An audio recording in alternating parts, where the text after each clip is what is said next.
Salut à tous, c'est Sully Perfectan, j'espère que vous allez bien. On se retrouve pour les pronostics de WWE Fastlane 2021.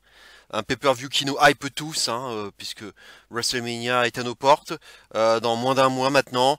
Le grand événement du catch, chaque année.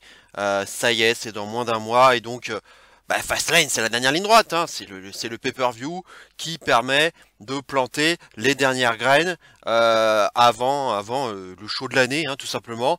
Et il faut le dire, s'il y a bien un pay-per-view dans l'année qui est complètement dispensable, c'est bien Fastlane. Parce que là, franchement, à quoi sert ce pay-per-view? Vous pouvez me le dire, à quoi sert ce pay-per-view? Surtout que cette année, c'est encore moins bien foutu puisque on a déjà 3 semaines. On a seulement 3 semaines entre le pay-per-view, donc Fastlane, qui aura lieu donc le 21 mars, et WrestleMania, puisque ça commence le 10 avril, et donc sur 2 jours, les 10 et 11 avril. Donc vous faites le calcul, c'est 3 semaines après seulement. Donc c'est vraiment très très peu pour boucler les derniers build-up, les dernières storylines et compléter la carte de Mania, quoi. Donc franchement, moi, j'enlèverais complètement ce pay-per-view, qui sert à rien. Et moi, je laisserais un gros trou entre l'Elimination Chamber et Mania, ce qui ferait un gros trou de 7 à 8 semaines pour bien laisser développer les storylines et faire des bonnes storylines et des bons build-up et donner envie aux gens de regarder Mania. D'autant plus que le public va être de retour. Donc voilà quoi. Je comprends pas ce pay-per-view et on va en parler de toute façon dans le détail des matchs, puisqu'il y a des matchs, on se demande à quoi ils servent. La carte, elle donne vraiment pas envie. Il y a deux trois choses qui peuvent être sympas, mais globalement, c'est oh là là, la hype elle est à 4 hein. La hype elle est à 4 même pas même pas sur 10 Donc c'est chiant quoi, ce pay-per-view. Voilà, moi je le fais parce que je suis un fan, que je suis tous les pay-per-view de la VVE et tout. Mais celui-là, il faut bien reconnaître que il est très très oubliable et dispensable quoi. Je sais pas, franchement, la carte elle est vraiment pathétique quoi.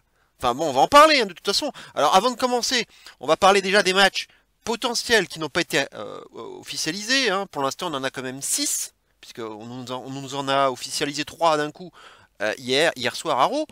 Ce qu'on pourrait indiquer, par exemple, mais je pense pas qu'ils vont le faire, c'est ce qui se passe actuellement entre Cesaro et Seth Rollins. Je pense que là, ils vont nous le garder sous le coude pour WrestleMania, en tout cas je l'espère, parce que c'est comme ça que c'est en tout cas en train d'être monté. Donc ça continue de se friter encore entre les deux, donc je vois pas pourquoi. Ça commence à durer un petit peu, donc je vois pas pourquoi ils le feraient maintenant. Donc je pense qu'ils vont le garder sous le coude celui-là, et ça serait tant mieux d'ailleurs. Et en plus, ce qui est intéressant, c'est qu'il y a une petite interaction entre Rollins et Nakamura vendredi dernier. Donc ça va être très très intéressant de voir comment ils vont développer ça.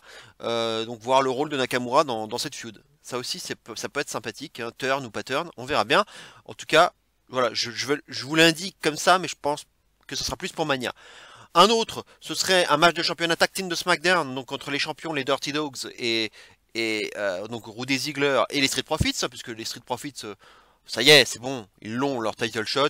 Là, ils ont fait un 4 contre 4 à SmackDown la semaine dernière, et Ford a fait encore un super splash là, From the Heavens, avec rotation là, qui était très beau. Il l'a porté sur Robert Roode pour s'imposer. Donc encore une pièce dans la machine, donc pour conforter ce match de championnat qui va forcément avoir lieu. Maintenant, je l'indique aussi, mais à mon avis, ça va être un match qui risque d'être conservé pour les weekly, pour donner un petit peu de hype pour les weekly et essayer de ramener des viewers. C'est classique. Donc celui-là, j'y crois moyen. Je vous l'indique quand même parce que c'est un match qui va pas tarder à avoir lieu. Il pourrait même le garder pour WrestleMania, c'est possible, ou alors faire un match à 4 équipes entre les 4 justement qu'on a vu vendredi en ajoutant Gable, Otis et les Mysterio, père et fils. Voilà, plus donc Rudy Ziggler, les champions, et Street Profits, et vous obtenez un Fatal 4-Way potentiel pour les titres de SmackDown, puisque ce sont les 4 seules véritables équipes actuellement dans le roster de SmackDown. Parce que voilà, il y a eu une petite association entre Zayn et Corbin, mais qui, je pense, est déjà quasiment morte. Donc voilà ce qui pourrait arriver. Donc je vous indique aussi ce match, peut-être, mais j'y crois pas des masses. Un match par contre qui a de bonnes chances d'avoir lieu, c'est un match de championnat des États-Unis entre Riddle et Mustafa Ali, puisque Ali affrontait Riddle, c'était le 1er mars, hein, c'était il y a 15 jours, à Raw pour le titre justement des États-Unis. Sauf que voilà, bon, bah, Retribution a beaucoup distrait l'arbitre hein, de part et d'autre du ring, et Ali en a profité en portant malheureusement un backstabber complètement botché, hein, on se demandait ce qu'il avait voulu faire. Mais il l'a répondu de toute façon sur Twitter en disant qu'il voulait faire un backstabber, mais je crois qu'il avait prétexté un mal de dos, voilà, qui faisait qu'il n'avait pas pu porter sa prise correctement. Bref, il avait quand même gagné, donc on se doutait qu'il allait avoir un match de championnat. Effectivement, c'est arrivé hier. Le match a eu lieu, il était plutôt pas mal, mais il y a eu T-Bar qui, à un moment donné, vers la fin, a voulu distraire l'arbitre. À un moment assez bizarre d'ailleurs. J'ai trouvé que c'était pas forcément le moment opportun pour intervenir, mais bon, bref. Et du coup, Ali a réussi à faire un pin, enfin une espèce de petit paquet. Sauf que l'arbitre ne le voit pas, mais du coup, l'arbitre se retourne et puis finalement, Riddle reprend le dessus et s'impose avec son Broderick. Donc, conservation du titre par Riddle. Mais évidemment, s'en est suivi backstage une grosse engueulade d'Ali envers Retribution, hein, puisque on le sait depuis quelques semaines, si ça va vraiment pas, c'est la crise, hein, c'est la crise au sein de Retribution. Hein, de toute façon, vu toutes les défaites qui se prennent dans la gueule, hein, c'est normal. Et Ali, il les engueule quoi. Et du coup, T-Bar, il a foutu sa merde. Donc voilà, je crois qu'il y a Mace aussi qui était dans le collimateur, mais c'était comme surtout T-Bar ici là, qui a intervenu et qui peut-être, s'il n'était pas intervenu, peut-être qu'Ali aurait réussi à gagner par roll-up, hein, puisque l'arbitre au moins aurait vu ça. Donc voilà, ça provoquait cette merde en coulisses. Donc c'est tendu. Et sur Twitter, il a fait une vidéo pour dire qu'il voulait à Fastlane un match face à Riddle, un rematch. Voilà. Donc c'est pour ça que je vous mets ça dans les matchs potentiels, puisque il a carrément annoncé ça pour Fastlane. Enfin en tout cas il a challengé Riddle pour un rematch à Fastlane. Donc on pourrait éventuellement l'ajouter. Peut-être ça pourrait peut-être même faire kick-off, hein, on sait jamais. Si ça a lieu, on va faire un pronostic parce que je vous parle pas de Cesaro Rollins et je vous parle pas du Dirty Dogs contre Street Profits parce que je pense pas qu'ils vont avoir lieu. Donc je ferai pas de pronostic. Par contre, comme j'y crois un peu plus en Ali contre Riddle, je mets conservation de Riddle. Parce que là, si Ali prend le titre, je ris aux éclats et je crie un gros what the fuck parce que Riddle il est champion depuis pas longtemps, il a fait un bon job. Voilà, il est, comme je vous disais à chaque fois, j'ai vraiment l'impression qu'il plaît en backstage, notamment à Vince. Il est très spécial, hein, effectivement, comme personnage, mais je pense qu'il colle bien au main roster. Il doit faire rire Vince aussi. Voilà, et donc on lui a donné la ceinture assez vite, hein, finalement, alors qu'il n'est pas en main roster depuis très très longtemps, finalement, hein, ça fait même pas un an. Donc voilà, je pense qu'on l'aime bien, et ils vont continuer à lui laisser sa ceinture avec Travito, hein, le petit aigle hein, qui est sur la ceinture US, hein, il l'appelle comme ça, Travis ou Travito. Donc voilà, le petit Travito, ils vont le laisser avec Riddle, donc conservation, et peut-être qu'il va y avoir du coup un angle post-match avec peut-être la rupture définitive de Retribution, peut-être justement encore à cause d'une merde similaire, tentative d'intervention, et qui va finalement se retourner contre Ali. Voilà. Encore un booking possible qui va finalement peut-être ressembler à celui qu'on a vu à Raw hier. Donc voilà, victoire de Riddle pour le pronostic. Allez, on va enfin passer, donc quand même presque 10 minutes de vidéo, on va quand même enfin passer à la carte, la vraie carte, hein, les matchs annoncés. Alors une carte bizarre puisque sur les 6 matchs annoncés, il y en a quand même un, voire 2 qui sont même pas sûrs d'avoir véritablement lieu. Hein. Enfin, c'est un peu comme quand j'ai fait ma carte, mes pronostics de la semaine du mois dernier là pour Elimination Chamber, hein, avec les matchs potentiels, les blessures, les machins, bref, hein, c'est un peu le même système. Allez, on va commencer par ce match de tag team, de championnat féminin entre Jax Baszler, les championnes, et Belair et Banks. Encore une fois. Et oui. Parce que quand j'ai appris ça, le jour où j'ai appris ça, ce match, il y a une semaine ou deux là, j'ai fait quoi? What? Encore? À quel titre? À quel titre? Elles ont perdu, je vous rappelle, elles ont perdu à l'Elimination Chamber déjà dans ce même match. On l'a déjà eu ce match. Alors certes, il y a Reginald, hein, l'incontournable Reginald qui avait apporté sa bouteille de champagne. Banks l'avait prise, elle avait rendu, l'arbitre l'avait prise. Enfin voilà, ça l'avait un peu distraite Banks et puis elle avait pris le pin par Jax. Mais c'était fini tout ça, c'était fini. Euh, et on n'arrive pas, décidément, on n'arrive pas à lancer la feud entre Belair et Banks, alors que le match est officiel pour Mania.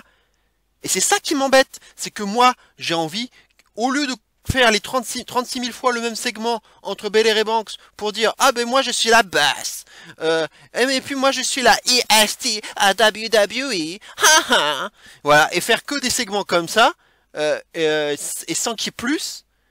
Sauf que à chaque fois, il y a ce putain de Reginald là qui me sort par les yeux là. Au début, je trouvais qu'il était sympathique et tout, hein, avec voilà, il parlait français et tout ça, c'était très sympa. Mais là, il me sort par les yeux. On le voit trop, on le voit tout le temps. Et pour moi, malheureusement, c'est lui qui est le mieux exposé dans la division féminine aujourd'hui.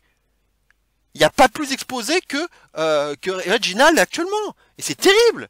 C'est terrible. On est dans la division féminine et c'est un mec qui passe devant toutes celles-là, quoi, toutes les filles, et qui fout la merde, qui intervient, qui distrait. J'en ai marre de ça. Et donc, ils essayent de mettre enfin un petit peu de merde entre Belair et Banks, sauf que c'est pas finalement véritablement Banks qui énerve Belair ou Belair qui énerve Banks. C'est surtout que notamment Belair en a ras le cul que Reginald intervienne tout le temps et du coup elle dit que c'est de la faute de Banks. Banks dit mais non, c'est toi, t'es qu'une rookie, hein, c'est ce qu'elle a dit la semaine dernière et c'est tout. Parce que là, vendredi dernier à SmackDown, il y a eu un match entre Tamina et Natalia, donc là qui sont de plus en plus associés. Là, on leur a même donné une nouvelle tenue qui leur va mieux d'ailleurs, rouge et noir, c'est un peu plus coordonné, qui ont affronté justement Belair et Banks. Et Belair et Banks ont perdu. Et oui, et à cause de qui? Je vous le donne en mille. Encore Reginald. Puisque Reginald, il était là debout, carrément là. Il était debout sur la table des commentateurs, alors qu'il y avait Jax et Bessler qui étaient aux commentaires. Il était debout là en train de montrer ses nouvelles fringues là, parce que ce segment shopping là qui était horrible avec Jax et Bessler là, enfin Bessler qu'on avait rien à foutre, hein, un peu comme tout le monde hein, d'ailleurs, et Jax qui faisait un peu voilà ce segment Pretty Woman là, avec cette femme malaisante, avec Reginald qui disait comment je peux te rembourser quoi de tout ça, et puis elle va faire un regard pour l'air de dire oui moi j'ai bien ma petite idée hein. Ah horrible, horrible. Rien que d'en parler, je vomis là. Je vomis. Donc, Reginald qui a en plus viré de bord, hein, parce que il est tellement frivole ce mec. Il suffit que tu lui dises qu'il est cute, et le mec, ça y est, il y croit. Il y croit, il est naïf et il est hyper frivole, puisque il s'est fait gifler par Banks, il s'est fait éjecter l'autre jour, et là du coup, il a essayé de recoller les morceaux avec Banks, elle lui a dit non. Elle lui a fermé la porte au nez, et puis là, Jax et Bessler l'ont récupéré, enfin surtout Jax en disant qu'il était cute, alors que Bessler se moquait de lui. Et voilà, donc du coup, Reginald change de crèmerie, donc il est plus vraiment rattaché à SmackDown, mais un peu plus à Raw, si on peut dire, maintenant, puisqu'il est plus associé à Jax, et Bessler aussi, mais surtout à Jax. Donc, il y a un changement voilà, tout à coup. Donc là-dessus, je me suis dit, bah enfin, on va être un peu débarrassé, on va avoir Banks et Belair qui vont pouvoir s'étriper toutes les deux, tranquillou. Ça y est, sans avoir l'autre là, l'autre boulet là. Eh ben non, toujours pas, puisque évidemment en tant que championne tag team, Jax Bessler elle se balade de show en show, et elles reviennent, donc là elles sont encore revenues, vendredi dernier, au commentaire du match. Donc Reginald qui a montré ses nouvelles fringues, ça a distrait les Belair et Banks, hein. Banks est parti à la poursuite de Reginald qui est arrivé sur le ring, c'est parti de l'autre côté du ring, et en attendant, Belair ça l'a distraite, et du coup elle s'est fait releper comme une merde par Tamina. Tamina qui bat en 2021 donc la gagnante du Rumble, hein. Celle qui est donc promise à peut-être à un match, qui est promise au titre, et donc qui est un match de championnat à WrestleMania. Elle se fait piner par Tamina, quoi, en 2021. Je rêve. Et encore avec ce Reginald qui me sort par les yeux, et qu'on voit partout. Et c'est la grosse plaie, et c'est le gros problème de la division féminine actuellement à la VVE. Je suis désolé. Donc et le pire, alors j'ai même pas fini, c'est que après toutes ces merdes, Backstage, eh ben, il y a Reginald qui dit à Jax, ah ben, tu pourrais peut-être avoir un match de championnat, là, vendredi prochain, SmackDown. Ah ben voilà, contre Banks. Ah ben oui, voilà, et puis on l'officialise. Ah bon, alors en plus, Reginald et GM. Parce que Sonya Deville était pas là d'ailleurs dans le dernier SmackDown, on sait pas pourquoi. Mais Adam Pearce, alors lui, pas vu là, pas sur ce coup-là. Donc Reginald, il dit, bah tu vas avoir un match de championnat. Ah ben d'accord. Donc, officialisation, vendredi là, personne n'est prêt. Sasha Banks défend son titre de SmackDown contre Nia Jax. Je rêve, je rêve. Alors évidemment, enfin, il n'y aura pas de changement de ceinture, c'est sûr, il n'y aura pas de changement de ceinture, hein. Évidemment, le Bel Air Banks, il va pas bouger à un mois de Mania, ça c'est sûr et certain. Maintenant, bah, c'est difficile de faire un pronostic du coup parce que je ne connais pas encore évidemment ce qui va se passer, le résultat du Banks Jax et surtout le scénario, parce que le scénario risque peut-être de nous aiguiller davantage sur ce qui pourrait se passer à Fastlane. Donc, moi ce que j'ai envie de dire, c'est pour le pronostic, c'est conservation du titre des titres par Jax et Baszler, parce que ça n'a aucun intérêt de donner les titres par équipe à Belair et Banks, qui n'ont absolument pas besoin de ces titres. C'est même pas leur préoccupation. Elles n'ont rien à voir là-dedans. Ce sont deux filles. Il y a d'un côté la championne, d'un côté celle qui a gagné le Rumble. Vous les faites, vous leur buildez un match à Mania. Vous leur faites faire des petites agressions en promo, backstage, des attaques, des matchs, l'autre qui regarde à l'extérieur et qui regarde comment l'autre agit, et va l'attaquer après le match. Un booking simple, efficace. Il y avait que ça à faire. Il y avait que ça à faire pendant un mois et demi, et vous nous foutez les tag teams dans le bordel. Arrêtez! Arrêtez! Stop! Je ne veux pas voir les ceintures du côté de Belair et Banks. Non! Vous laissez la ceinture de SmackDown dans l'histoire, c'est tout! Il ne s'agit que de cela! Et de toute façon, il faut qu'elle conserve Jax Baszler, puisque il y a plein d'équipes à booker là pour Mania qui n'ont rien. Je pense d'ailleurs à Rose, Brooke et Rose qui ont gagné hier contre Lana et Naomi, bon, dans un match Joseph, mais parce que Asuka était de retour. Enfin, je suis bien content parce qu'on parlait de commotion cérébrale. Parce qu'elle s'est fait péter une dent par Shayna Baszler. Ah, ça aussi Vince il a dû adorer, hein, déjà que Baszler est déjà son booking est affreux et qu'elle est déjà dans les limbes depuis un an. Ce coup de pied là, cette dent cassée, j'imagine que Vince était aux anges, hein. Et heureusement Asuka est arrivée, elle a défoncé Baszler, elles se sont d'ailleurs affrontées un peu plus tard dans le show, et elle l'a battue. Asuka a complètement humilié Baszler avec un roll-up exactement comme celui de Mania lorsque Becky Lynch avait battu Baszler. Encore un petit finish, un petit roll-up à la Bret Hart en filou et en filoute même on dirait. Et on a retrouvé enfin une Asuka crédible, badass. Ça faisait un an qu'on l'avait pas vu comme ça, et ça fait plaisir puisqu'elle a voulu se venger. Elle a foutu la bouche de Baszler contre le petit coin métallique là en enlevant la protection dans le coin. Et elle a voulu lui donner un coup de pied, mais l'arbitre l'en a empêché. Mais voilà, c'est ça la Asuka que je veux voir. C'est ça la Asuka que je veux voir. C'est quand même incroyable qu'il faille un accident comme celui qui s'est passé entre Baszler et Asuka pour avoir enfin droit à une Asuka, on va dire, badass, et qui ne passe pas pour une idiote et qui a des envies de se venger. Entre guillemets, une Asuka en mode Drew McIntyre, quoi, voilà. La fille qui ne recule devant aucun défi, qui se venge quand il faut se venger, et voilà, qui a l'écro, si je puis dire, hein, dans cette histoire. Et d'ailleurs, j'espère qu'ils vont pas finir par nous faire après le eye for an eye, un tooth for a tooth, hein, œil pour œil, dent pour dent, un tooth for a tooth, c'est-à-dire un match où la première qui perd une dent a perdu. Et serait capable de le faire. Attention, j'ai pas envie de donner de mauvaises idées à Vince, hein, mais ils sont capables de le faire, hein. Alors pas pour Mania, hein, parce que Charlotte là elle attend son heure. Ça va être Charlotte Asuka, ça c'est quasiment sûr.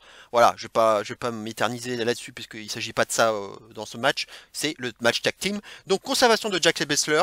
Donc Brooke et Rose qui ont gagné la veille. Elles ont donné aussi leur préférence, hein, d'ailleurs à Arrow Talk hier. Elles préféreraient avoir Jax Baszler parce que voilà, elles n'aiment pas leur façon de faire. Notamment voilà de bully tout le monde, d'être agressive, de manquer de respect à tout le monde. Et elles aimeraient s'en prendre à Jax et Baszler. Et Tamina et Natalia qui bah justement, ont battu Belair et Banks, qui ont battu Belair et Banks, les challengers qui arrivent de nulle part. Bah pourquoi on n'aurait pas un triple threat match à la Fastlane en fait, seul principe. On devrait voir pourquoi est-ce qu'elle remplacerait même pas Belair et Banks. Hein. Bon bref, c'est pas grave, mais en tout cas, Natalya et Tamina, on est en train de les faire monter, et je pense que c'est pas pour rien, et qu'on va avoir un match multi-tag team, exactement comme ce que j'avais dit dans ma vidéo carte prédictive de WrestleMania, que j'avais faite en début d'année, où j'avais mis plein de petites équipes là, qui n'ont rien à faire, et faire un Fatal 4-Way. Donc je pense qu'on peut avoir ça. Jax Baszler en tant que championne, vous rajoutez Brooke et Rose, vous rajoutez Tamina et Natalya, et une quatrième équipe. Alors, évidemment, si vous me suivez, vous savez que j'ai une histoire avec la Riot Squad et Billie Kay qui ferait gagner la Riot Squad. Ça me semble être une bonne histoire, sauf que elles ont disparu. Riot Squad disparu, Billie Kay disparu. Depuis quoi, 3 semaines là? On les voit plus. Elles sont où? Covid ou qu'est-ce qui se passe?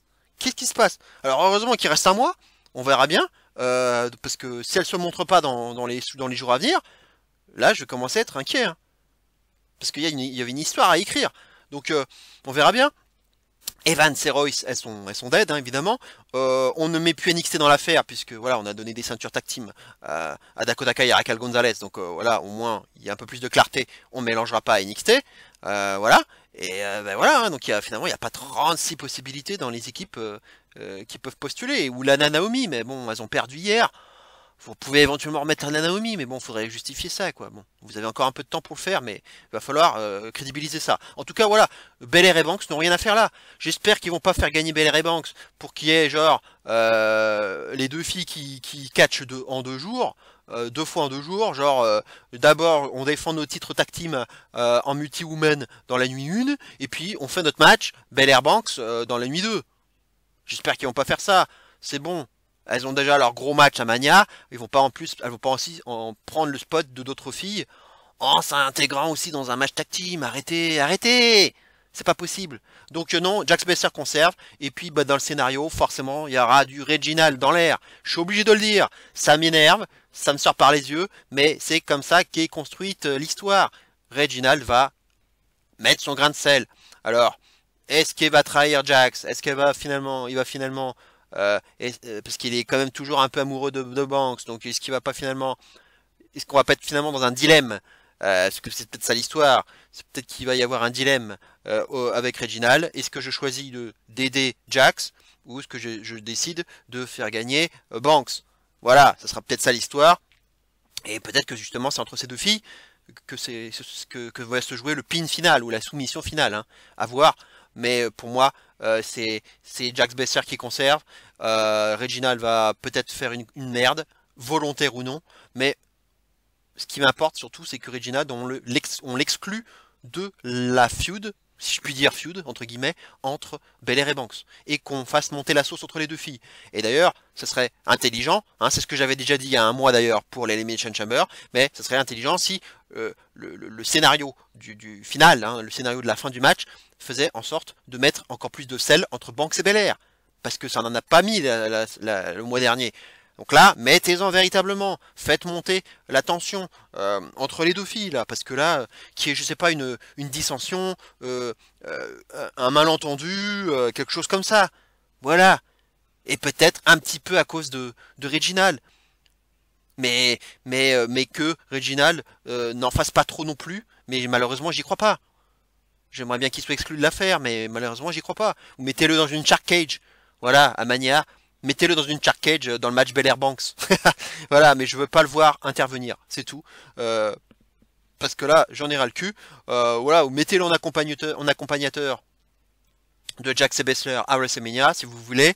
Parce que depuis le temps qu'on le voit, hein, il risque d'avoir peut-être un rôle à jouer à Mania.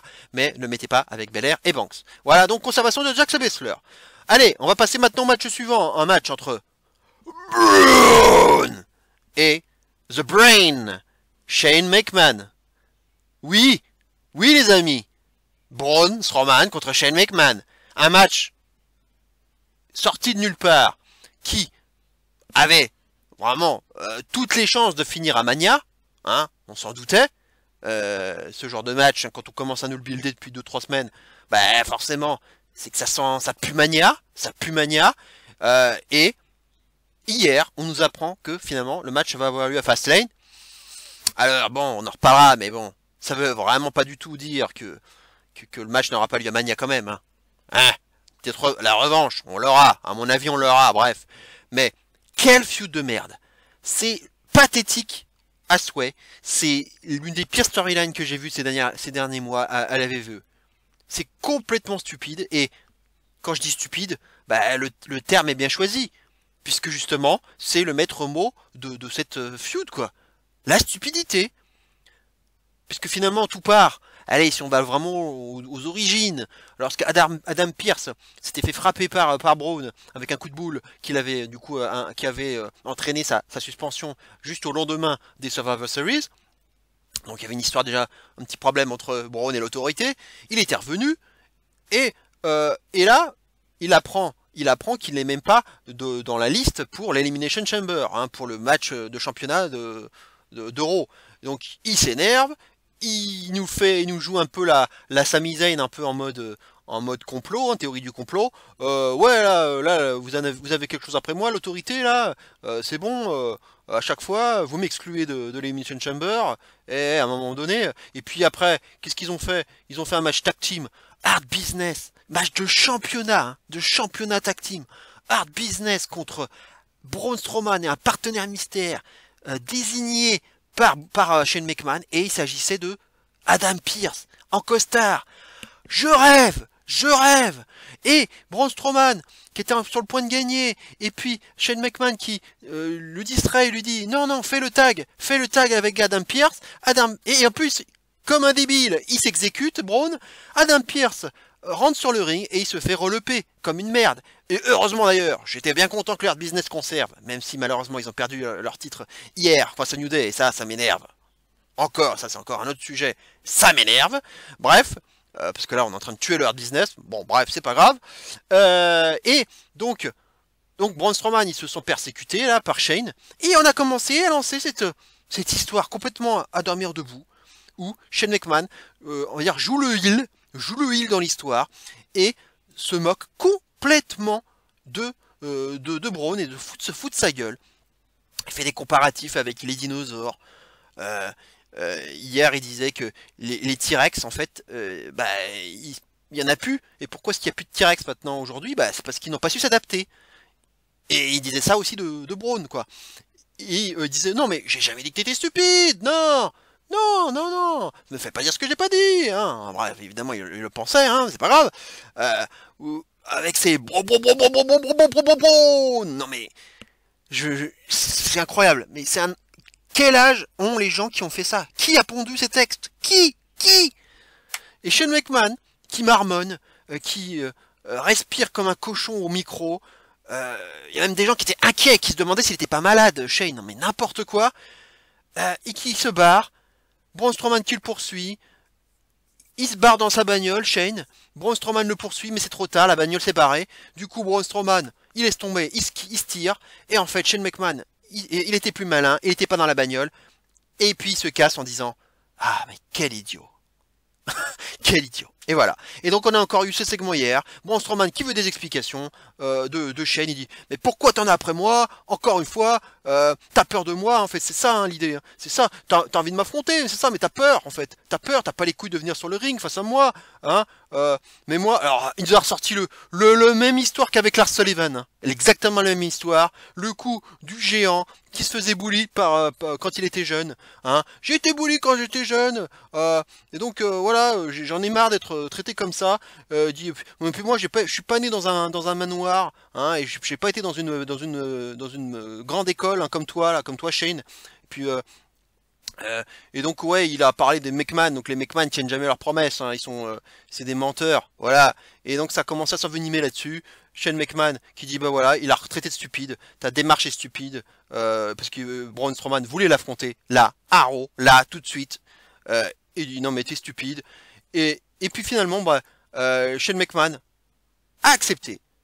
Shane McMahon a accepté cette proposition, et donc on a le droit à un Shane McMahon contre Braun Strowman à Raw. Mais là-dessus, on se doutait bien que le match n'aurait pas lieu, parce que bon, à ce moment-là, on se disait qu'il allait avoir lieu à Mania de toute façon. Et effectivement, Shane McMahon en a fait des tonnes avant le match. Il dit attendez, attends, j'ai besoin de m'échauffer avant. Je fais quelques pompes. Alors là, il y avait une marelle par terre. En dehors du ring, il y avait une marelle. Et Shane McMahon qui commence à faire qui joue à la marelle, quoi. Oh mon dieu, cette merde.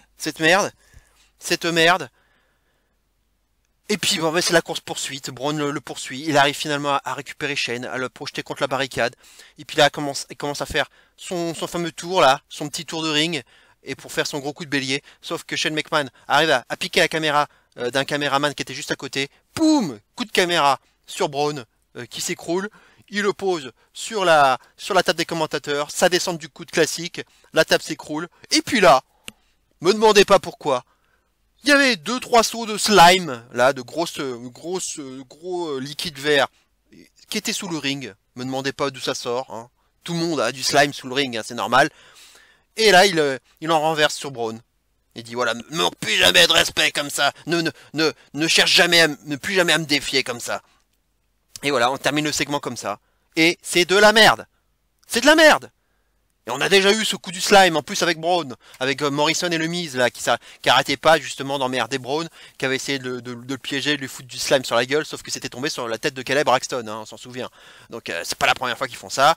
Hein. D'ailleurs je préfère quand c'était Rabbi Jacob, hein, au moins il y avait les bulles, il y avait les bulles du chewing-gum. Là c'est tout liquide, c'est dégueulasse. Bref, voilà où on en est rendu. Mais ce match, est-ce que c'est vraiment un match? Est-ce que c'est un segment? Alors, j'ai envie de dire que ça risque d'être un match, mais ça va pas se finir clean. De toute façon, j'ai pas envie de le voir. Ni à Fastlane, ni à WrestleMania ce match. C'est de la merde. Donc, on va dire qu'on est dans une configuration où Shane McMahon fait le gros heel. Braun Strowman, c'est pas un vrai babyface, mais c'est un twinner, on va dire. Mais le twinner qui se fait un peu avoir. Donc, dans l'histoire, si on veut être dans une espèce de logique une cohérence scénaristique, une cohérence catchesque, si je puis dire, même si c'est la VVE, on sait jamais, il faut mettre de la hit avant Mania. Puisque, à n'en pas douter, c'est pas le premier match qu'il va y avoir, c'est pas le premier ni le dernier match qu'il y aura entre les deux. Je pense qu'il y aura un rematch à Mania. Donc, pour qu'il y ait un rematch à Mania, ça ne sert à rien si Braun gagne le match. Ça ne sert à rien. Du coup, le heel perd, fin de l'histoire. Non. Il faut de la hit. Donc, deux possibilités. Soit on fait un truc, un espèce de no contest ou de double décompte à l'extérieur. Disqualification, une merde comme ça. Ou soit une vraie victoire de Shane en trichant. Genre course-poursuite à l'extérieur. Et Shane McMahon remonte sur le ring juste à temps. Et Braun Strowman se fait avoir. Et il gagne par décompte à l'extérieur. Voilà. Genre... Encore pour démontrer que Shane est plus intelligent que Braun, et voilà. Et Braun va encore passer pour un con, et il en aura ras le cul. Donc peut-être une défaite un peu protectrice, comme ça, pas de pin, je vois pas Shane McMahon faire le pin sur Braun, donc peut-être plus par une décompte à l'extérieur. Donc victoire de Shane McMahon par décompte à l'extérieur, parce que, ouais, un DQ, Braun qui pète les plombs, qui frappe Shane, pourquoi pas, avec des escaliers ou un truc comme ça, il va ressortir du slime, j'en sais rien. Putain, j'espère qu'ils vont pas faire un match spécial à Mania entre les deux, où il faudra plonger son adversaire dans une citerne remplie de slime, hein, nous faire une Rabbi Jacob style, quoi. J'espère que ça va pas être ça le match potentiel à Mania entre les deux. Oh, ça serait génial. Génialement nul. Bref, voilà, j'ai pas envie d'en parler davantage. Cette storyline est pathétique. Les segments sont pathétiques. Ils sont écrits par des enfants de 5 ans, c'est tout. C'est tout, quoi. C'est vraiment nul à chier. Nul à chier. Voilà, donc plutôt avantage Shane McMahon dans cette histoire, quoi. S'il doit y avoir un match, hein, parce que je pense que Shane va faire beaucoup de hits encore. Il va encore un peu s'éloigner. Peut-être faire ses échauffements encore une fois. Sortir du ring. Prendre le micro. Parler. S'énerver, se mettre aux commentaires, enfin énerver Braun du coup, se mettre aux commentaires et ces genres de conneries, quoi. Alors après bon, certains parlent de Dabakato qui pourrait revenir dans le game puisque effectivement Dabakato c'était Ouais, c'était un peu le monstre à l'époque de Raw Underground. Donc Raw Underground qui était le projet de Shane McMahon, un projet qui a fait un grand succès, hein. Dabba-Kato avait affronté Braun Strowman et puis finalement le boss de fin, Dabba-Kato, s'était fait exploser par Braun Strowman, hein. Exploser. Donc peut-être que ce serait l'occasion de ressortir du placard Dabba-Kato, qui a peut-être eu depuis le temps d'apprendre quelques rudiments de catch, un petit peu plus de se développer au Performance Center et dans ses moves de Big Man, hein. Voilà. Et ce sera peut-être ça l'histoire pour Mania, mais ressortir Dabba-Kato. Et voilà. Alors si c'est ça, voilà, bon, victoire de Braun par DQ à cause de Dabba-Kato, mais on pourra pas s'en sortir, c'est de la merde. On pourra pas s'en sortir, c'est horrible. Allez, match suivant. Alors là, vous allez rigoler. Alexa Bliss contre Randy Orton. Alors là, vous l'avez pas vu venir celle-là. Qui l'aurait vu venir ce match pour Fastlane? Qui?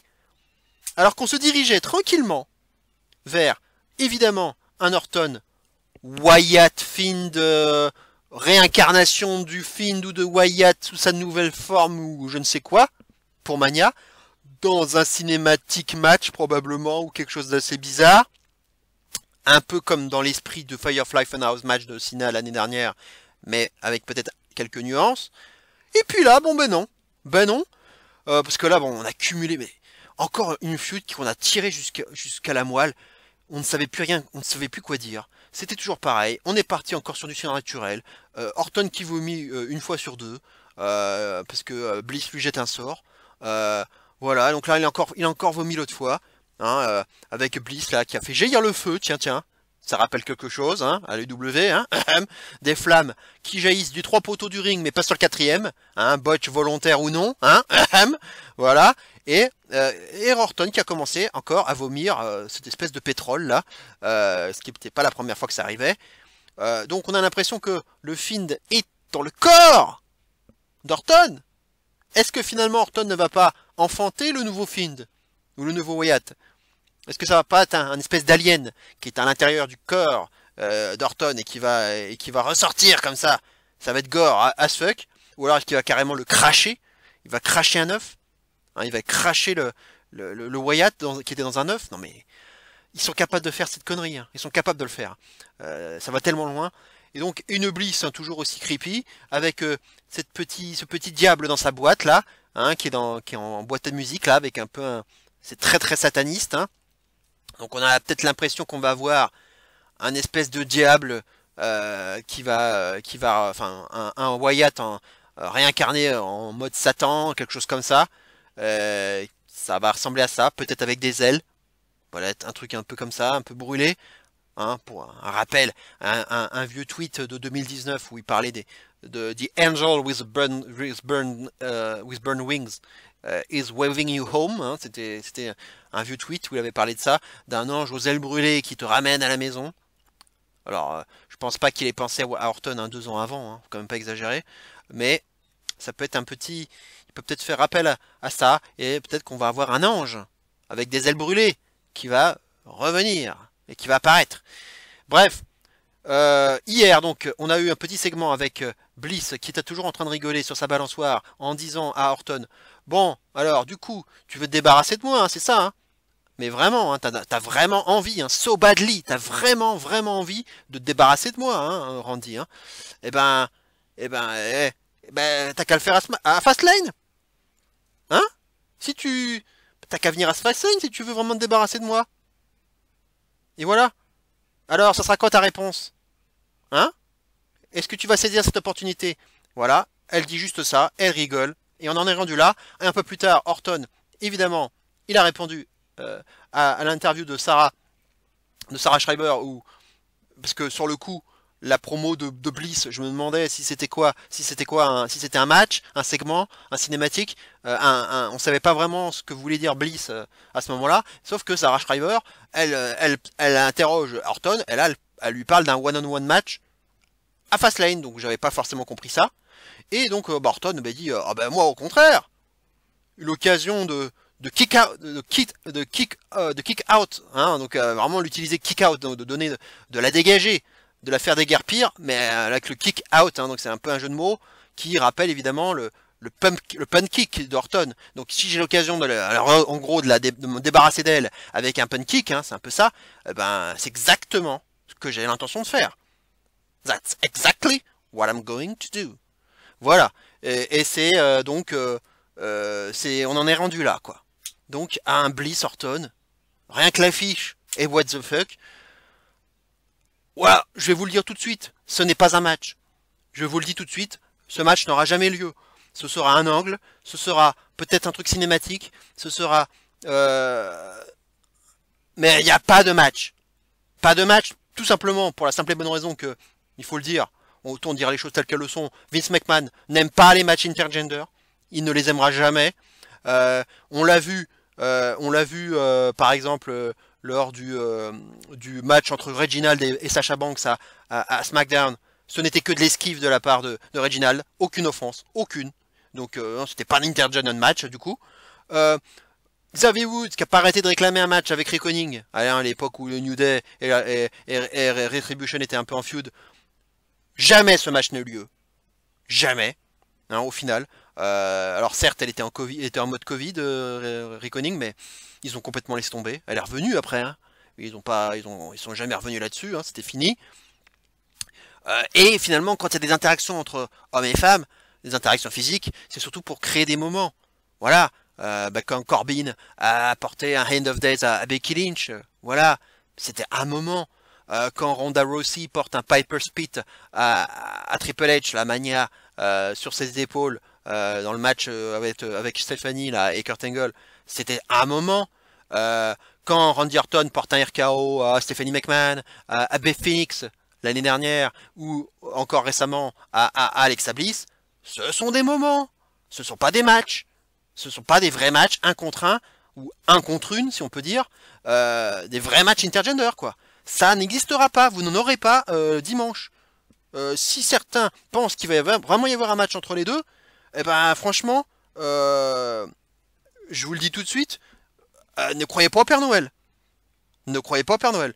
Donc, soit on a un segment sur le ring, où ça va être encore assez creepy, ça va être encore du vomi noir, des flammes, encore quelque chose d'autre, j'en sais rien, ça va être encore de la merde. Orton contre son double encore, hein, comme lors du segment où ici où il y avait son double là qui se parlait aussi, qui lui parlait de l'autre côté de l'écran. Et ça sera peut-être l'occasion de voir, alors peut-être pas en entier, gardez-nous-en pour Mania s'il vous plaît, un petit teasing de ce que pourrait être le futur Wyatt. Voilà, peut-être deux dos, voilà, deux trois quarts, un petit morceau de la tête. Voilà, dodo, ouais, un truc.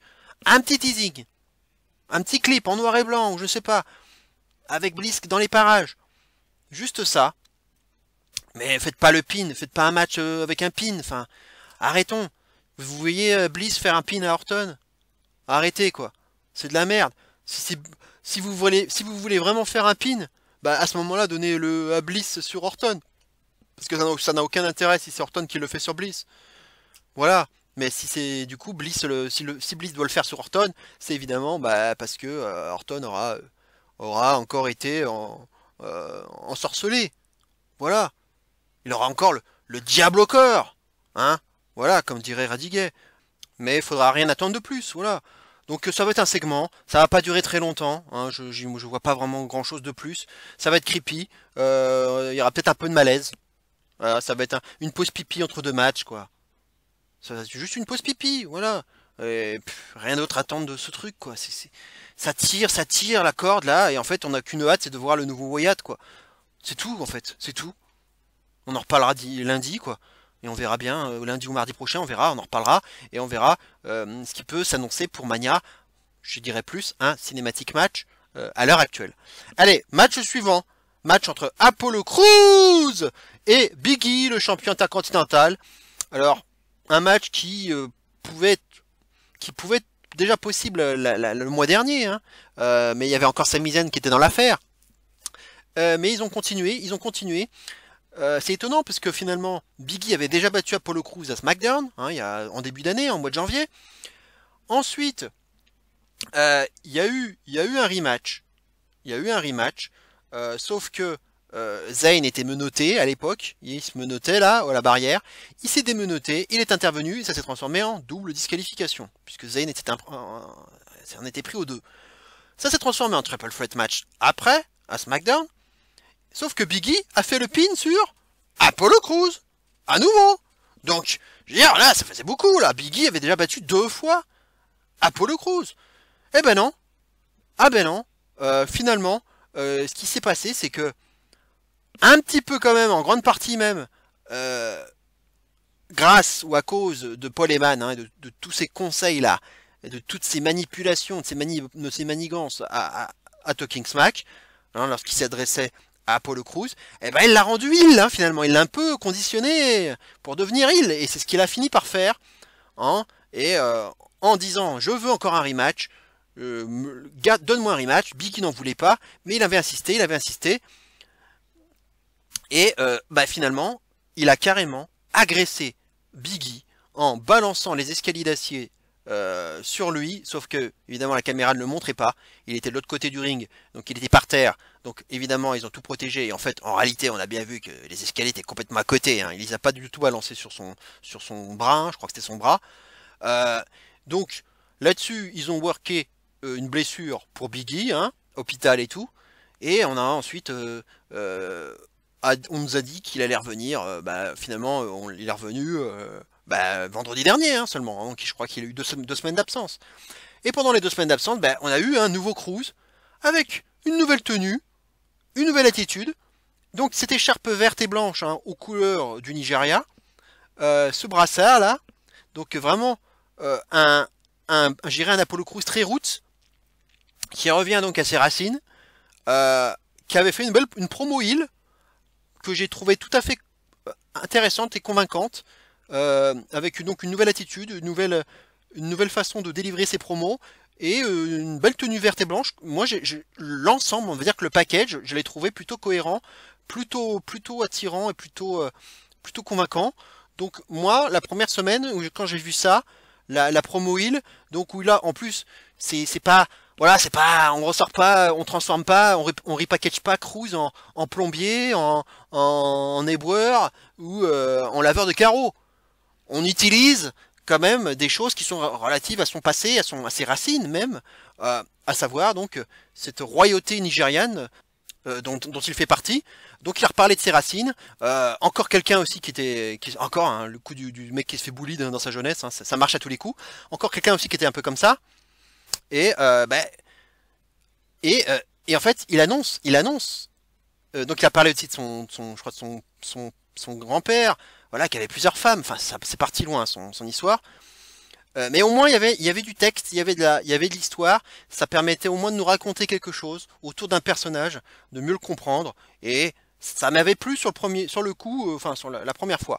Sauf que la semaine d'après, là, je trouvais que ça allait beaucoup trop loin puisqu'il est arrivé avec 2 militaires, dont un certain Desmond Troy, hein, donc ex-Denzel de Journette, hein, qui était un mec du PC, là, du Performance Center, qui avait beaucoup de jobé, notamment l'année dernière, qu'on voyait plus trop ces derniers temps, mais que j'avais bien reconnu parmi les 2 militaires. L'autre, par contre, je l'avais jamais vu, il me disait rien. Et donc, il disait que c'était 2 militaires qui étaient semblables à ceux qu'il avait lorsqu'il était jeune, au Nigeria. Donc, il a commencé à prendre un accent africain, très très prononcé. Exagérément prononcé même. Là, on est parti un peu dans la caricature de l'Africain. Le militaire, ouais, non. Là, ça allait un peu trop loin. Ça m'a un peu gêné. Et je préférais la première version, on va dire, la version où il n'y avait pas les militaires. Voilà, il parlait de ses racines, point barre. Mais là, de ramener les militaires, l'accent africain, là, c'est aller un peu trop loin à mon goût. Quand bien même, en promo, ça passait plutôt bien. En heel, ça passe plutôt bien, ça lui donnait, finalement, tout ce repackaging lui avait donné un certain charisme, une certaine prestance, qu'il n'avait pas justement avant, puisqu'en plus il souriait beaucoup comme un idiot, notamment l'année dernière, on le voyait beaucoup là faire ça, et ça lui donnait 0 charisme. Là au moins ça lui donne une petite contenance, voilà, c'est ce que j'aimais bien. Mais là bon, les militaires, je trouve que c'est allé trop loin. Et donc du coup, Big E qui a fait son retour vendredi dernier, il a fait un Open Challenge. Zayn et Corbin ont un peu eu un duel hein, pour essayer de postuler, sauf que Biggie a dit le premier arrivé sur le ring a gagné. Et c'est Zayn, Zayn qui est arrivé le premier, donc on a eu un match entre Biggie et Zayn, conservation évidemment de Biggie.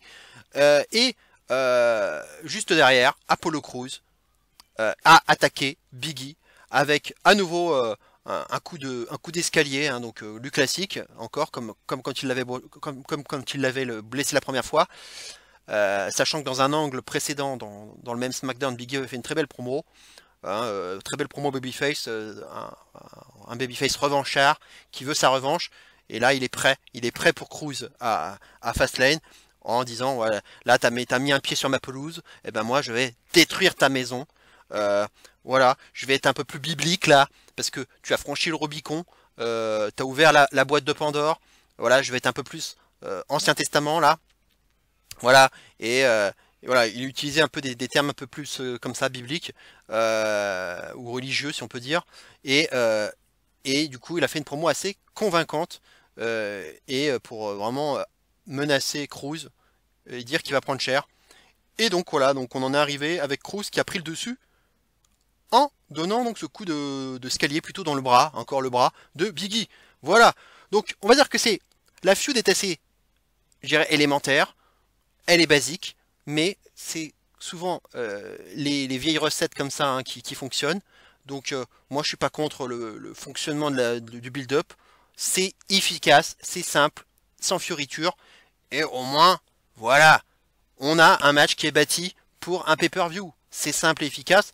Ce qui me gêne juste, c'est qu'effectivement, Apollo Crews avait déjà perdu 2 fois dans les dernières semaines face à Biggie, quoi. Donc c'est un peu facile d'avoir ce match de championnat, hein. Voilà, qu'il n'avait pas forcément mérité. Maintenant le match devrait être bon. Le match devrait être bon parce que les deux mecs sont des bons workers. Et je pense que ce sera un match assez efficace. Ils peuvent faire un bon 3-3,5 facilement. Voilà, et je pense que ça devrait normalement être un bon match. Le résultat, je vois pas de changement de ceinture. Alors malgré le repackaging d'Apollo Crews, alors ils vont peut-être le protéger dans l'affaire, mais je donne la victoire à Biggie, ou en tout cas la conservation du titre par Biggie. Est-ce qu'ils vont faire un rematch encore à Mania? Ça me semble beaucoup, d'autant plus qu'en général on essaye de protéger les matchs pour Mania, même si, alors vous me direz, Shane McMahon, Braun Strowman, et là, s'ils le font à Mania, ils vont déjà le faire là, à Fastlane. Mais justement, ils feront un finish qui protège. Ils feront un demi-match. Voilà, faites un demi-match. Mais là, je pense que le match il va vraiment avoir lieu. Ça va être un vrai gros match. Donc du coup, je me demande s'ils vont vraiment faire un match à Mania.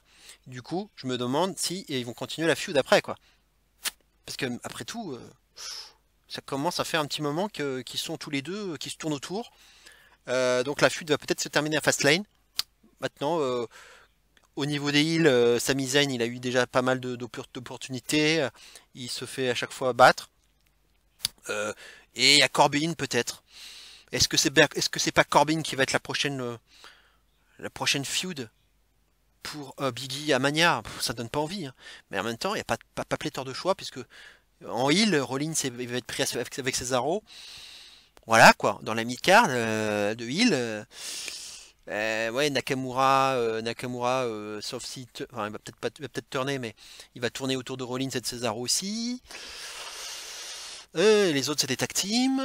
Non, moi je vois pas, à part Corbin, hein, je ne vois que Corbin à l'heure actuelle, qui pourrait éventuellement tourner autour du titre intercontinental pour Mania. Donc, sauf s'ils veulent remettre Apollo Crews dans l'histoire, mais ça va faire beaucoup là. Bref, il va peut-être falloir protéger. Ils vont peut-être vouloir protéger. On verra. J'espère que les militaires n'interviendront pas d'ailleurs. Est-ce que les militaires vont être d'ailleurs là? Peut-être qu'ils vont être dans l'entrée, au moins présents pour accompagner Crews durant son entrée. Peut-être qu'il y aura une intervention, j'espère pas.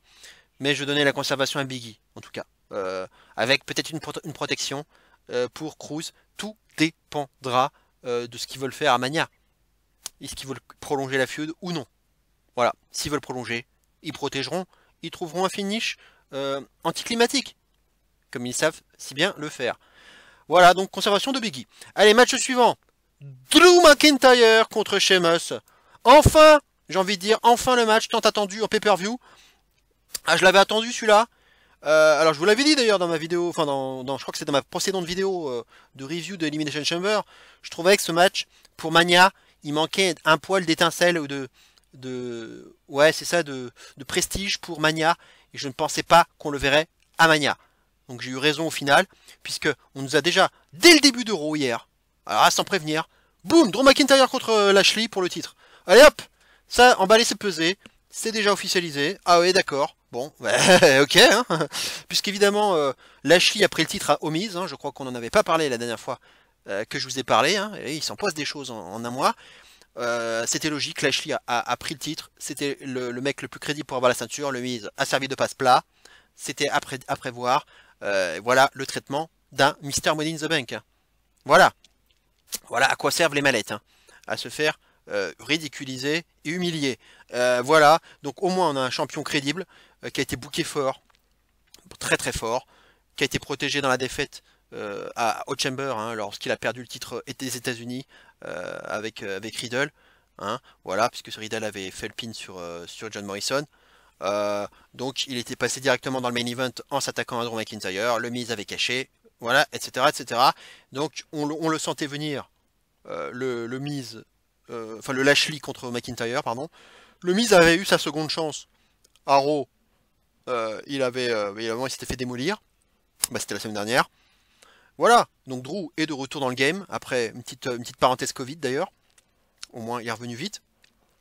Voilà. Et bah, Sheamus, bah, on attendait le match. On n'avait toujours pas eu le match entre Drew et Sheamus, hein, qu'on aurait pu avoir on aurait pu avoir quelque chose bien avant. Et il ne le faisait pas. Et on nous l'a enfin booké à Raw il y a quoi 2 semaines. Et c'était pour moi le match de l'année dans le main roster, tout simplement. C'est le plus beau match que j'ai vu dans le main roster. Extraordinaire, super match, vraiment super match. Je lui ai donné un 4,5. C'est pas surnoté, ça les vaut, véritablement ça les vaut. Un match vraiment brutal, physique, et comme je l'aime, comme je les aime. C'était assez old school, mais une bonne brawl quoi, une vraie bonne bagarre entre deux hommes qui donnent tout, qui vont finir épuisés sur le ring.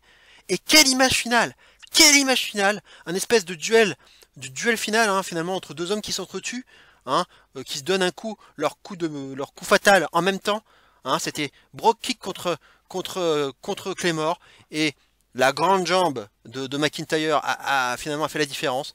La grande jambe est arrivée en premier sur la gueule de Sheamus. 1, 2, 3. Victoire de Drew. Un super match que je vous invite à regarder si vous ne l'avez pas fait. C'était il y a 2 semaines, hein, si je ne m'abuse. Voilà, c'est pour moi le meilleur match que j'ai vu dans le main roster pour l'instant. Il y a eu un autre match, donc c'était la semaine dernière, un rematch en ODQ, puisque Sheamus a attaqué backstage Drew, il n'a pas apprécié cette défaite, hein, il en avait encore après lui, et ça s'est transformé en ODQ, et on a un match qui est encore très bon, très très bon, un poil en dessous pour moi, un poil en dessous du premier, mais très solide aussi, et qui, malheureusement, c'est fini par un no contest. C'est vraiment triste d'avoir un match no DQ qui se termine en no contest, puisqu'il y a eu un duel, alors non pas cette fois-ci, non pas un duel de finisher, mais un duel d'escalier. Chacun soulevait les escaliers et ils se sont entrechoqués. Drew McIntyre est passé par-dessus la barricade à l'extérieur, et Sheamus, lui, il a pris on va dire, il s'est assommé avec l'escalier et ça s'est fini en no contest. Voilà, donc on pouvait se dire effectivement que ce no contest pouvait peut-être annoncer un match 3 à Fastlane. C'était peut-être pour ça qu'ils avaient justement fait un no contest. Mais pour désigner le challenger numéro 1 pour Lashley à WrestleMania. Eh ben non, justement, puisque on attaque Raw directement en nous annonçant que Lashley va affronter Drew McIntyre. Ah bon, ah oui, ah d'accord. Ah, alors que on nous dit en même temps que Drew McIntyre va affronter Sheamus à Fastlane. Ah, comme dirait Denis Brognard. Ah bon. Oui, mais alors à quoi sert Sheamus dans l'histoire? On est d'accord que c'est pour désigner un challenger à Lashley, hein? Ah bah non. Bah non, Sully, puisque on vient de te dire qu'au début du show, ça serait Lashley contre Drew McIntyre à Mania. Ah, d'accord, donc vous me dites que Le Drew McIntyre, Sheamus là de Fastlane, il sert à rien. Eh ben en fait, je sais pas trop comment te le dire, mais un peu oui, un peu oui. Bah oui, ça sert à rien, ça sert à rien. Qu'est-ce que je voulais que je vous dise? Le match va être super en plus, et je suis content de le voir dans un pay-per-view, parce que les deux matchs qu'ils nous ont offert à Raw étaient super. C'était des matchs dignes de pay-per-view, mais pourquoi ne pas...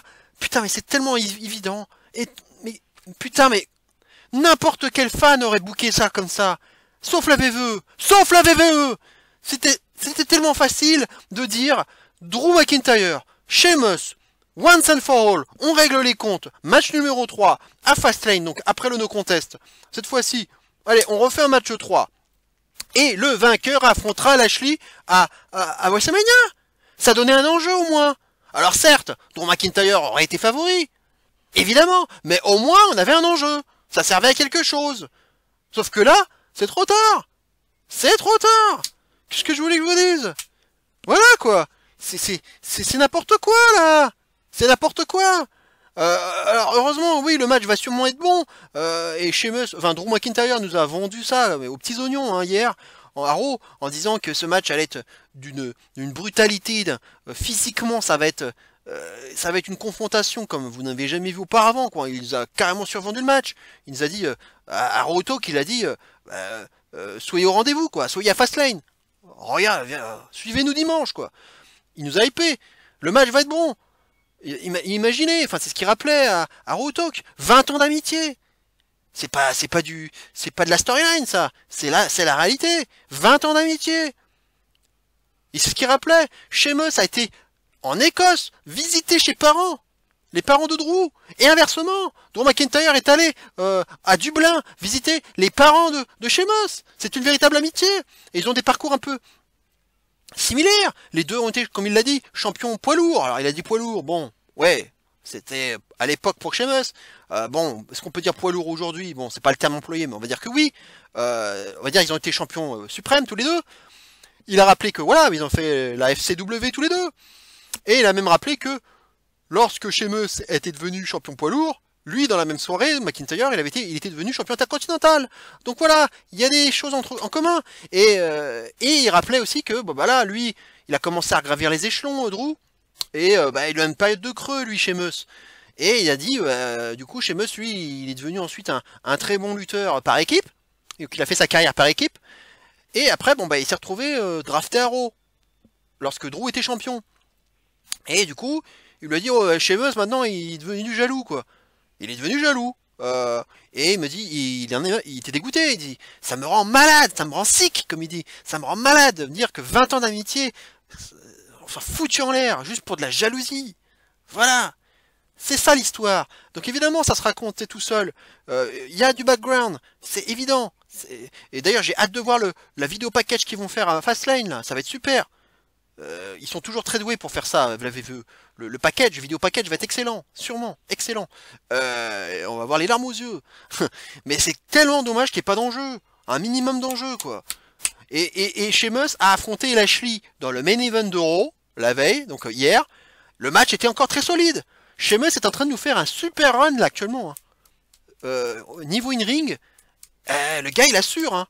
Un vrai bon big man à l'ancienne, mais qui donne tout sur le ring, qui donne tout. Il met sa vie. À chaque coup, il met sa vie. Et c'est ça qu'il aime bien.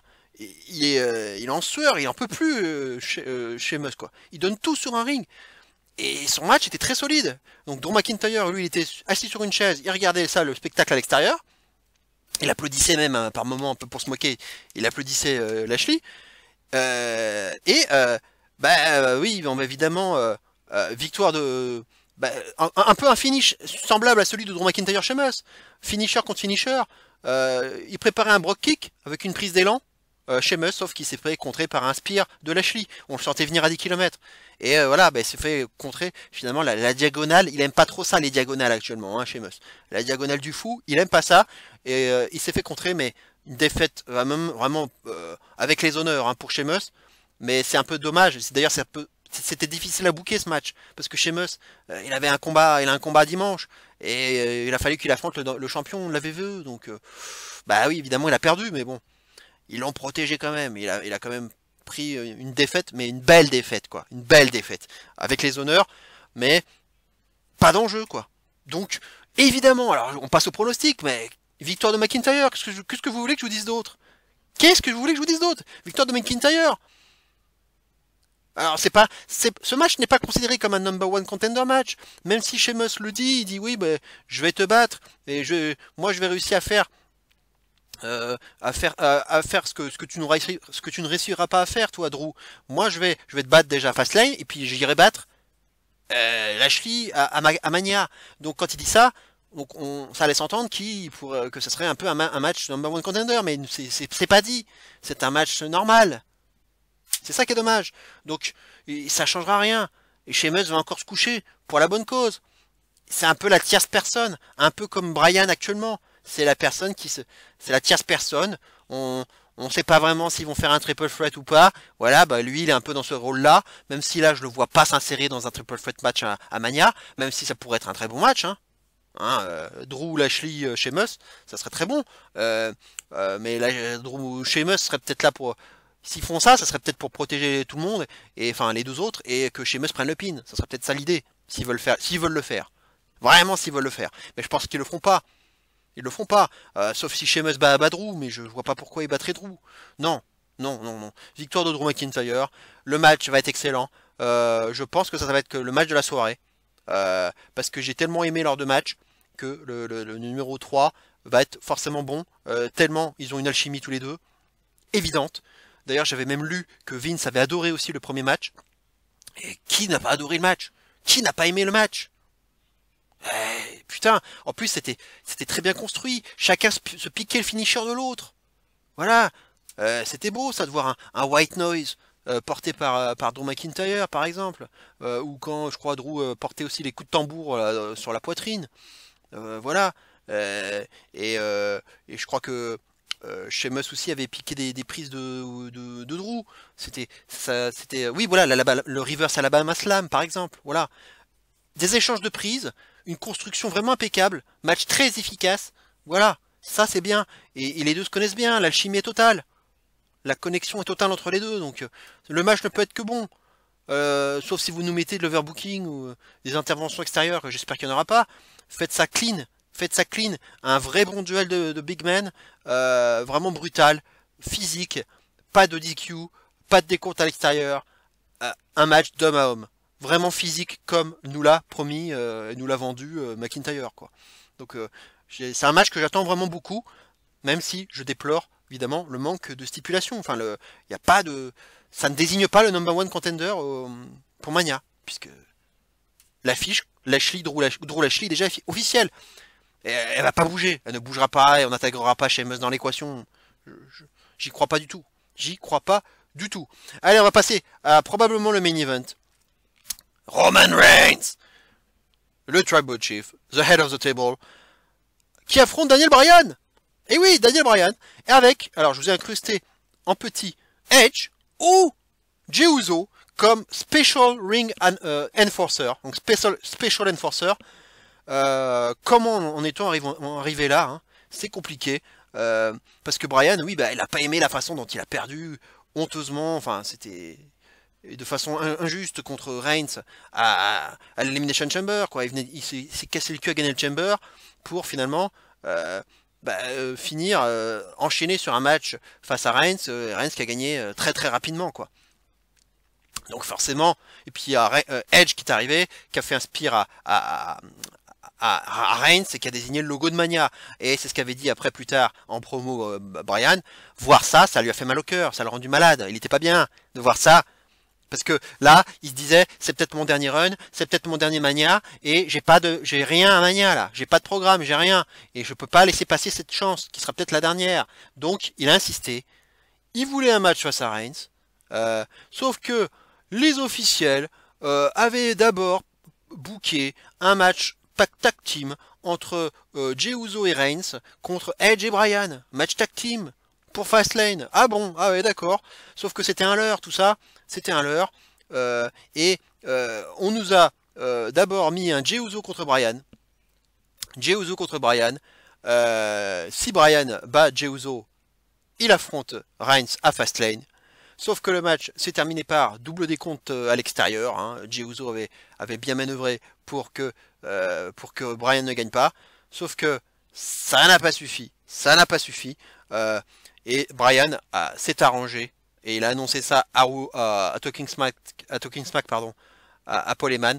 Il s'était arrangé pour faire un Steel Cage match. Un Steel Cage match à SmackDown.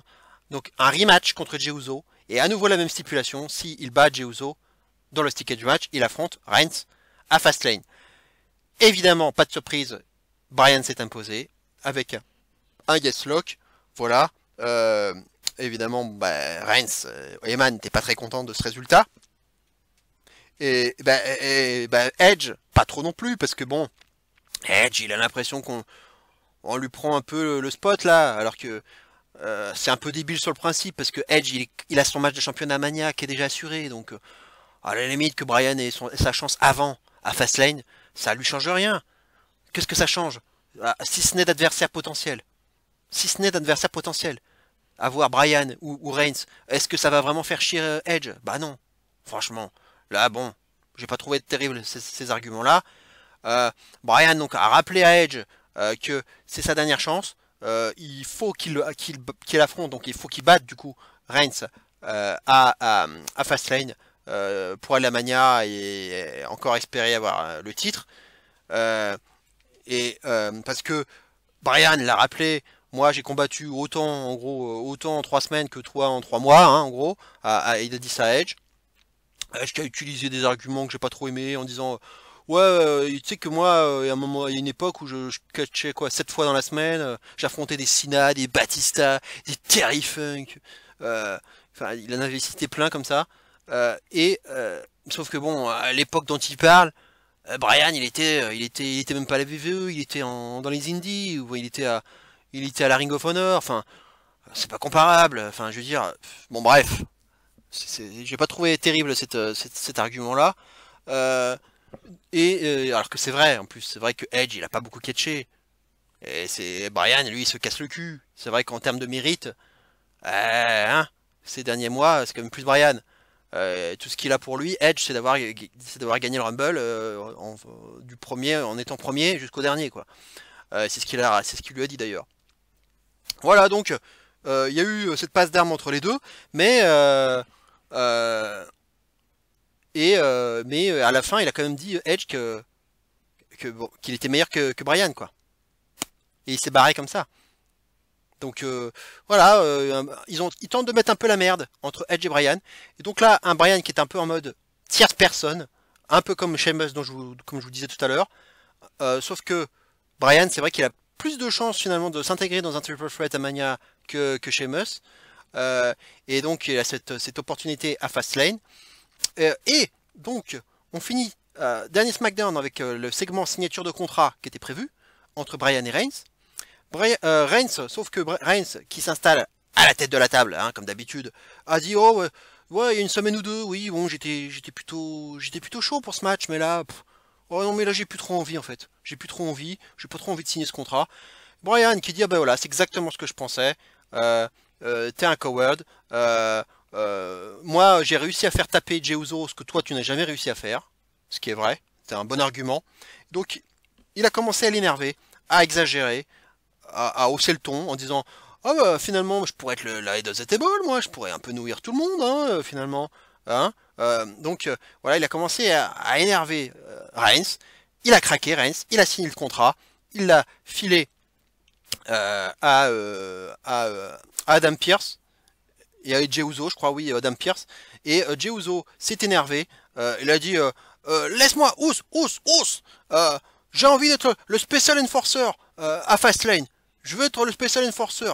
Voilà, parce que j'en ai marre que tu manques de respect à Head of the Table. Sauf que là, la musique de Edge a retenti. Il est arrivé. Il a dit ah ouais, Jey, ouais, bonne idée ça. Bonne idée, tu me donnes une idée. Et ben si on faisait un Jey Uso contre Edge au prochain SmackDown. Donc là, ce vendredi, et le vainqueur sera le Special Enforcer pour Fastlane. Voilà. Et Adam Pearce a dit, ok, c'est une bonne idée. Voilà. Et donc on en est rendu là. Voilà, donc c'est un peu compliqué. Alors pour le pronostic, c'est un peu Évidemment, évidemment, je ne vois absolument pas autre chose qu'une victoire de Roman Reigns. Encore une fois, c'est des pronostics qui sont quand même finalement assez clairs et évidents, hein, pour la plupart. Reigns, implacable champion, qui ne peut absolument pas perdre son titre là, à même pas un mois de Mania, ça n'arrivera pas, ça n'arrivera pas. Maintenant, est-ce que Bryan peut pas gagner par DQ? Ça c'est possible. Est-ce qu'il peut pas y avoir un truc pas très propre? Pourquoi pas? Mais qui prenne le titre? Certainement pas. Certainement pas. Alors ce qui est difficile, c'est que je peux pas établir de scénario puisqu'on ne sait pas exactement qui encore est le Special Enforcer. Si ça se trouve, ils vont faire le scénario qui serait chiant, ce serait que il y a finalement une double intervention, enfin une merde qui fasse qu'au final, Jey Uso et Edge finissent en double DQ ou double décompte extérieur et finalement soit les deux enforceurs du match. Là, ça serait compliqué. Ça serait compliqué et j'espère qu'ils vont pas le faire. Moi, mon sentiment le plus logique, ce serait que Edge gagne. Surtout que c'est son premier combat à SmackDown depuis très très longtemps. Très longtemps. Donc je pense que pour le grand retour de Edge, le vainqueur du Rumble quand même, battre un Jey Uso, c'est quand même loin d'être compliqué sur le principe. Je veux dire, Bryan l'a battu en Steel Cage match. Bryan l'a battu. Jey Uso. Donc arrêtez. Si Edge, le vainqueur du Rumble, futur number one contender pour le titre universel, ne bat pas Jey Uso vendredi, c'est de la merde. Donc il faut, je pense que Edge va être va être le Special Enforcer. Et donc mon scénario, alors ça devient un peu une arlésienne de dire ça, mais bon à un moment donné ça va finir par arriver, surtout il y a quelques rumeurs qui le disent. Jimmy Uso risque de revenir, enfin, Jimmy Uso. Parce que c'est vrai qu'à la base, on disait, bon, ben, janvier-février, là, en début d'année, il va être de retour. Et bah, ça traîne toujours. Sauf que là, on a entendu, on a lu il y a quelques jours qu'il était vraiment sur le retour. Là, il va être cleared. Donc là, j'ai bon espoir de voir Jimmy Uso intervenir. Alors comment? Justement, si c'est bien Edge, le Special Enforcer, donc c'est pas l'arbitre, hein. Le Special Enforcer, c'est quelqu'un qui va être à l'extérieur du ring et qui va, on va dire, vérifier qu'il n'y ait pas d'irrégularité, que tout se passe dans les règles, in the middle, hein, comme avait dit Jey Uso justement, que les choses se passent in the middle, et justement, je verrai bien Jey Uso. Alors, pareil, ça dépendra aussi peut-être du scénario du match de SmackDown, hein, entre les deux, entre Edge et Jey Uso, mais peut-être que si Jey Uso perd, par esprit de vengeance, il va s'incruster, il va distraire Edge. Edge va dire mais casse-toi, casse-toi. Et que là, pendant que Jey Uso distrait Edge, le grand retour de Jimmy Uso qui vient à l'aide de Reigns, du coup s'en prendre à Bryan. Et du coup, Reigns termine Bryan soit avec un spear, soit avec une guillotine. Et 1, 2, 3. Voilà, victoire de Reigns. Voilà, c'est un scénario possible grâce à Jimmy Uso et un Edge qui n'aura pas vu du tout le coup venir puisqu'il aura été distrait par Jey Uso. Reste à voir comment l'arbitre aussi va réagir parce qu'il y aura l'arbitre principal. Il faudra pas qu'il voit ça non plus. Il faudra aussi bien gérer ça dans le scénario. S'ils le font, peut-être un bum d'arbitre. Peut-être un bum d'arbitre. Bum d'arbitre. Alors ça va être un peu overbooké cette histoire, mais bum d'arbitre. Jey Uso qui arrive, qui distrait Edge. Et c'est là qu'on intervient. On fait intervenir Jimmy Uso. Prise à 2 sur Bryan. Bryan ne peut pas tenir le coup à 2 contre 1. Victoire de Reigns. Ça me semble pas mal comme scénario. C'est un peu overbooké, mais le fait d'avoir un Special Enforcer, en général, ça overbook déjà d'avance le match. Hein, il faut le dire. Donc je pense que ça serait plus intéressant de toute façon que Edge soit l'enforcer que Jey. Pour justement provoquer faire monter la hit et faire perdre Bryan. Ça sera plus facile avec un enforcer comme que ce serait plus Edge l'enforcer que si c'était Jey.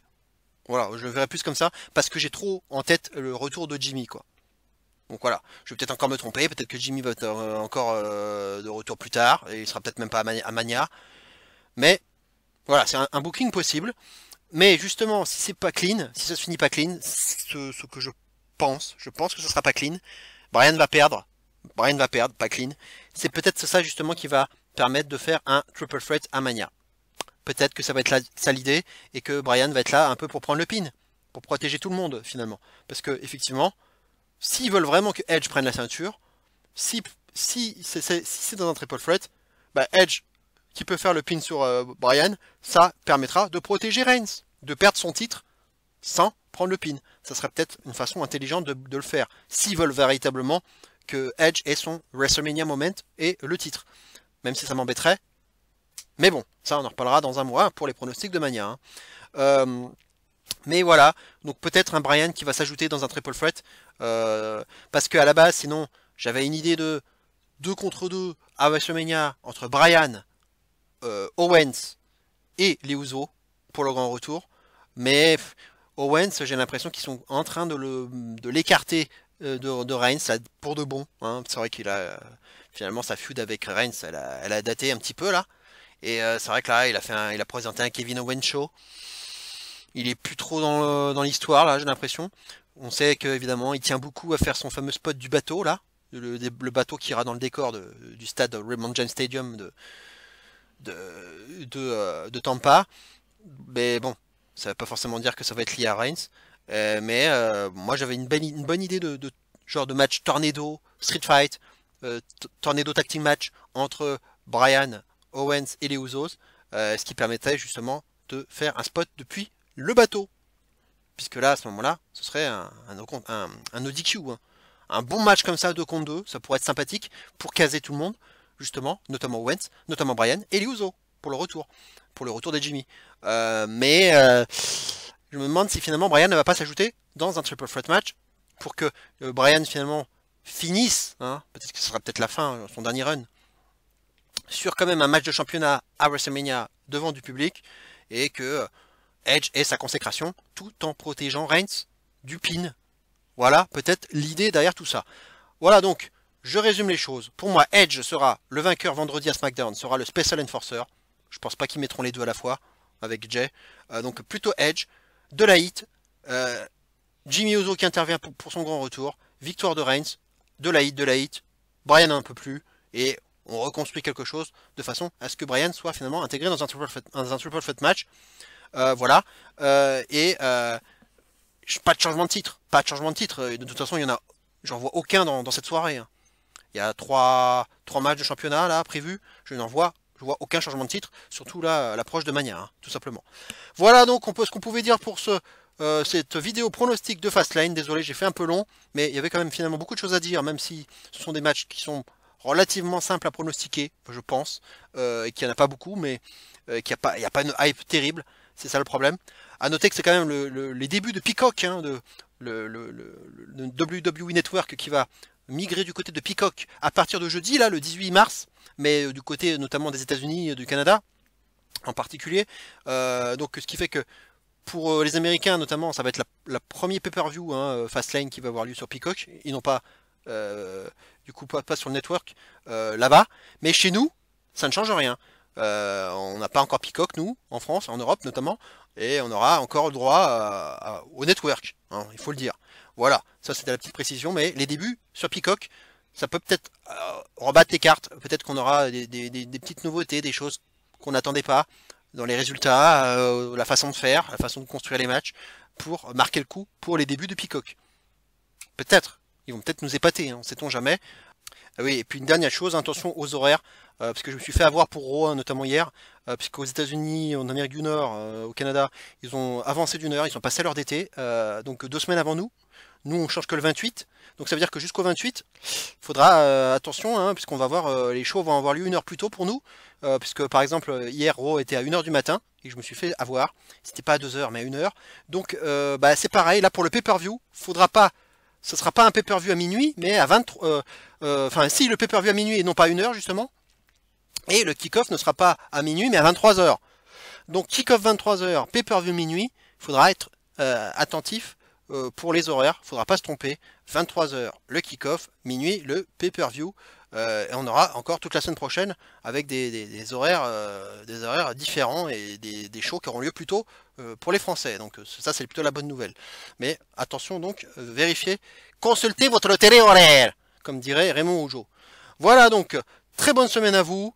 Mes amitiés à tout le monde, comme d'habitude, Enzo, Cody des rebuts du catch, Gino la main froide, Papy Catch, Jay Mark Sens, tous ceux qui me suivent sur Twitter. Likez surtout la vidéo si ça vous plaît, n'hésitez pas à le faire, à vous abonner si vous ne l'avez pas encore fait, à me soutenir.